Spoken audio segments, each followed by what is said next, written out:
Hi guys, welcome back. Now, if you haven't heard, Twig took a massive nerf, whereas you can't actually build stairs now. You can only build foundations and floor pieces, which means we're just going to use ladders to expose your TC now, really.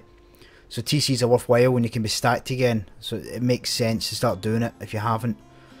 Now, I was working on this pre the nerf of the Twig, so I've modified it a little just to make it a bit more relevant. Now, the target I set myself was a 20k stone base, which would have a minimum of 8 rockets from any position and a minimum of 4 doors, one of them being armoured, and this is what I managed to come up with. Now, as you can see, you can defend from it, and it's quite sturdy in how it's built, with the alteration of the barricades to help Twig, or ladders now as well. Now, I'll take you inside and show you exactly what's in here. Now, this is built with the servers in mind that don't last very long still, because it's still an issue. So I wanted something that was progressively built up and is realistic, really, but going to keep you protected at the same time. So you can see now we've got 1, 2, 3, 4 straight into there.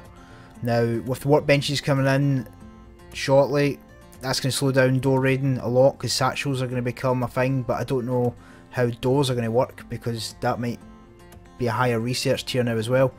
So to utilise the space, put the shot fronts in here. These are optional. I like to always have them so I can see if some little shit's camping the door. You come into here. I've used window frames. I've got an oil burner in here as well, so you can burn your oil whilst you're in your base, which for solo players and duos it's good to have one, I think, personally. I've got the boxes in the window frames. If these are destroyed, the window frame stays. It's the same if you take the window frame out, the boxes still stay as well. Now, I've got a repair bench in here. It's vital now you have a repair bench, especially with skins. If you're picking crappy skins up, you want to be changing them. In here, just a standard loot room. Yes, I've kept it in the bottom floor because I'm trying to keep the value down. I don't want to be going super high at the moment for a base like this. So this is your starter base. Furnace is in this corner. I've blocked that one up and I'll show you why. I've got a furnace at the front here as well. Little campfire, standard 1x1 loot room really. Now you come into this area and you'll see this takes you upstairs. Now you would have ladders there leading you up that you can take off when you want, but if someone comes into this area, the shotgun trap will take them. Now as we come up into here, you'll see we have more boxes in just a bag. It's just nice and simple. We're not trying to get the most secure base ever, we're trying to get value for resources. That's what we're aiming for with this base. Come into here, again you have got 2 boxes just for storage. You might want to put your bag in there and have 1 box as like a pickup box. Make sure these floors are metal as well, because you don't want people picking up. It's still going to be an issue, and that will become a big thing again, people using picks. Then we've got a crouch jump area here, which is always a bit annoying. Done. And we can actually defend from the back of the base as well. Double doors will be here, so even if they blow through this side, that'll be 4 rockets. Then they have to go through a door, a second door, sorry, a hatch, work their way down and work their way through the base. I say this is not built to be the strongest base ever. It's a practical base that can be built in the first day. 20 nodes isn't a lot.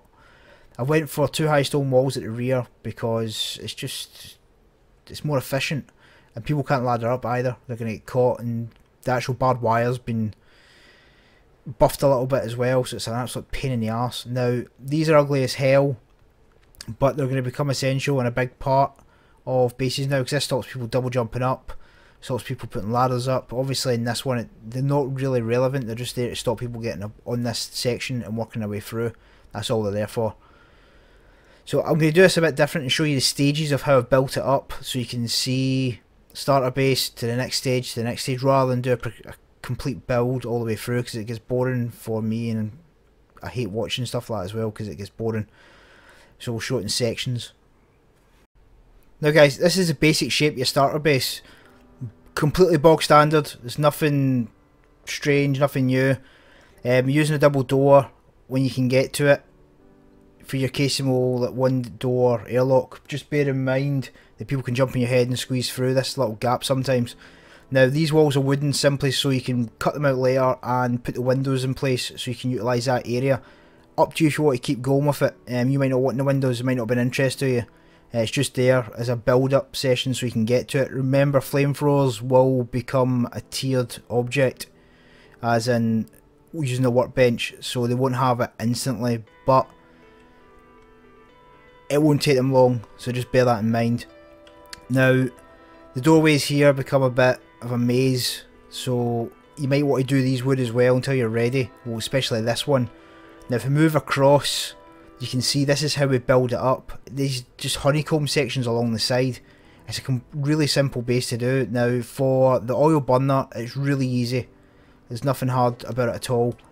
All you do is put a square in place, obviously in Twig.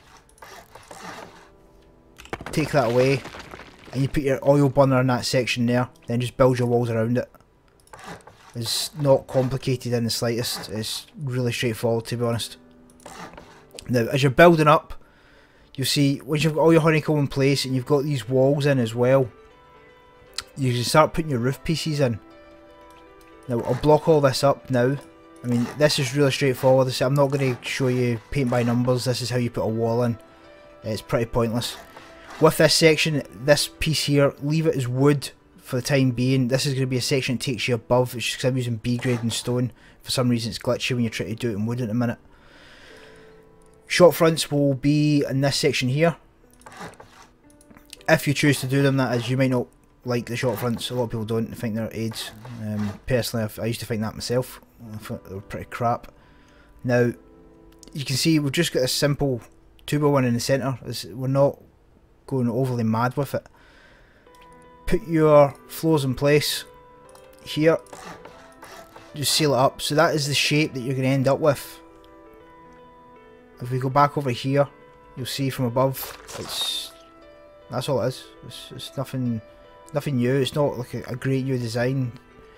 It's just altering existing templates, really. Now, you want to put the roof piece in up here, but before you do that, you've got a choice. You can have the roof piece how it was, or you can have it so it's squared. Now, the squared gives you more protection. Now, I'll show you why. If you decide to do the squared and put the squared in place, then put your roof piece in, come down from below. You can do it from inside, remember, so don't try and piss about upstairs. Done. Now, the beauty of doing it this way is when someone blows that side panel up, the roof will actually drop down and protect it still. So it's a lot more secure by far. It's 100% better, but saving resources, it's not a big deal for me. If you want to do it, then by all means do it. As we cut this out, it's not a door. Take that away. That's a wall.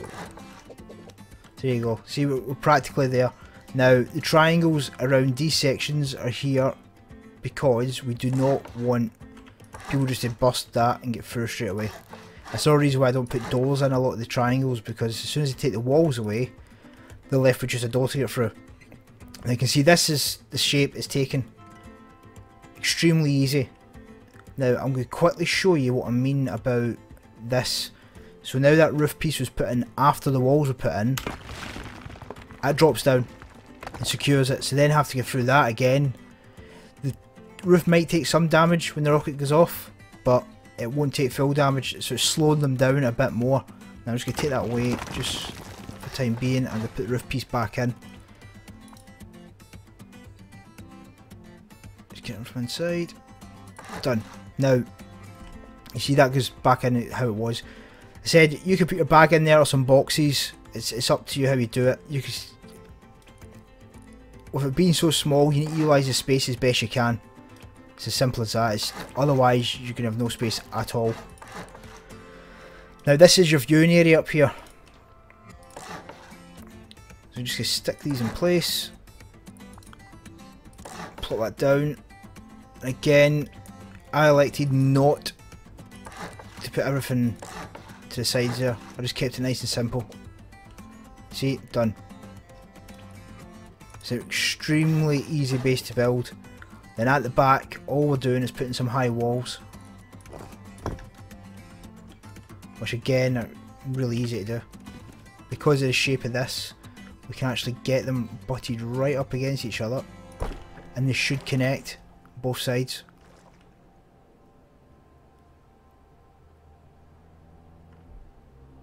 Just wait for it to go blue. Done.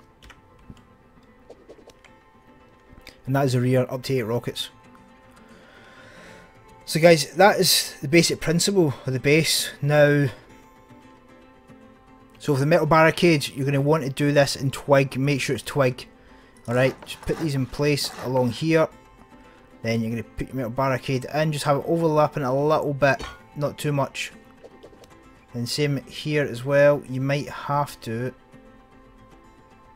there you go, done, and take it in as best you can. Wherever it doesn't work, just put some more twig in. I know mine's in stone, just don't do it in stone, or you're going to waste a lot of stone.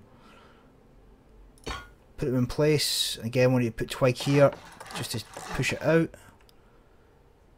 And done. Now, I know they're not equal on each side, but you get the idea. It's just so you get the idea. You take them away, they're going to overhang. Yes, you can put ladder still there, but it's going to, I can rip people to pieces to try and get through it. See, they've all stayed in place. Now, I put foundations down simply just to stop people foundation wiping it. It's the only reason I've got them there, nothing else. And foundation wiping is obviously the quickest way of doing it, so people will tend to foundation wipe. It's a shitty thing to do, but it works as well.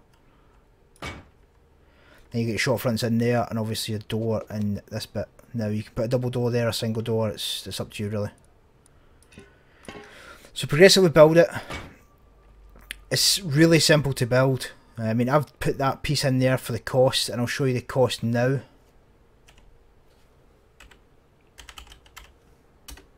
You see, it's 17,100 stone with that extra section, plus the 3k for the high stone walls. So it's just over 20,000 stone with that square section in.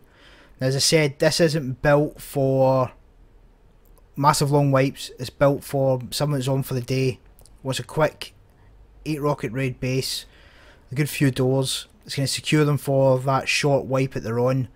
Or maybe a solo player who's only got a weekend to play, enjoys the game, just wants to get a base up quite quick. This is my version of it as it stands in Rust at the minute. I go la la la la la la la.